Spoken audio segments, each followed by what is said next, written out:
Hi, my name is Mark Polton. I'm a buy and hold real estate investor in the greater Charlotte, North Carolina area. I'm on my way now to my current rehab. We finished the Airbnb, thank God. Still have a few things I need to get done. Some of it having to do with insulation in the attic. It's just way too hot. It's got to be one of the hottest summers that I can remember. It doesn't mean a whole lot because I don't remember most summers, but it's been a pretty brutal summer so far. And I want to talk today about the I wanna or I want to, depending on how you look at it, attitude and mindset that a lot of people have.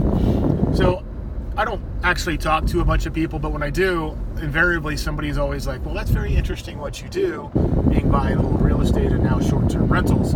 And they're like, I'd love to get into that, or I want to get into that, or what do I have to do? And invariably I hate giving out advice. I stopped a while ago because nobody ever takes it. And I'm tired of sitting there and putting some effort into it and saying, well, this is how I would do it. And even people who came over, we had a guy who came over and actually helped me out working on a home, the Airbnb, and, to do some painting and stuff like that. He shows up in a nice shirt, really nice jeans, nice, $100, $120, shoes. And I'm like, yeah, that ain't gonna work. That ain't gonna work at all. He did some work, and I appreciate it, but he really wasn't taking it seriously. He also hasn't done anything, and by that I mean he hasn't taken any action. He has some ideas, but he hasn't done anything with them. My wife's, I'm not on Facebook anymore because there's nothing redeeming about that platform. However, she is part of this group called Short-Term Rental University. It's a really, really good Facebook group, and I enjoy reading on there because the short-term rental stuff is new. I'm pretty familiar with long-term rental. I guess I should, I better not get on there. I get kicked off of every social media platform for the most part, so I probably shouldn't get on there and get into it. But anyways, somebody was on there, is like, hey, I've been creeping for 2 years, and I want some advice on what I should do. I think it was in the Poconos area. And I'm like, stop creeping and do something, right? I mean, I didn't say that because it's my wife's accountant, not mine, but stop analyzing, and start doing. And people just have a tough time with that. And you can always tell people's priorities by what they spend their time on. So when I meet these people that are like, well, I'd like to do what you do, or how do I get started, or hey, I want you to show me, and stuff. And then you'll send them information. You'll be like, read this book, watch these videos. I got this playlist, check it out. And then, all they're doing is going to the bar. They're on Facebook or Instagram or whatever. And, you follow up with them a couple weeks later and they're like, oh, well, I don't have time. Well, you have time. It's just not a priority.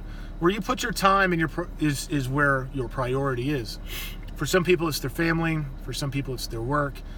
For me, it's this business. All my time, all my energy, and all my effort goes into this business, and it's really, really difficult for me to extricate this and just to hang out with the family and stuff like that. My top priority is to bring my wife home, so that she doesn't have to work, and then bring myself home. And once that happens, then we can reevaluate our approach to this business, and hopefully we'll be in a much better position to be able to just kind of chill out and not have to work so hard. But until then, I'm working 6, 7, 8, sometimes 9 hours a day trying to get these homes. We have a couple that aren't rehabbed, up and running and rented, because for every $1,000 I can bring in a month, that's $1,000 closer to being able to retire. It also helps us service the debt. Now, if you look at the way my wife and I approach our goals and our priorities, we actually do the work. My wife right now is trying to get our Airbnb listed on VRBO, Vacation Rentals by Owner, and she was up past midnight last night trying to get the calendars to sync, and she was up, I guess she didn't get it done. She was up at 7 o'clock this morning working on it again. She wasn't watching the Ellen show. She wasn't, eating bonbons, watching on the couch, watching Oprah. She was working on this business, and it's her part of the business, not mine. And last week we had one of our A-class properties. It they'd contacted us and said the AC isn't working good. Now, this is like a $10,000 AC system. It is a York unit. It is a high-end York unit. And, it's should be just extremely reliable. But their thermostat was set at 71. It was able to get down to 74 at night. And then the next day, it was able to cool to 79 only. And that's not good. And these people pay $1,760 a month to live in this place. So, it was 8:30. I grabbed my HVAC tools after I was done working. My body hurts, tired. Really all I want to do is take a shower and get a drink. I'm over at their house. And then, because I am somewhat prepared, I was able to identify that there was a problem. A component had burned up. Actually, like a $70 component. It's unbelievably how expensive this thing was. But that wasn't preventing it from running. I added some refrigerant.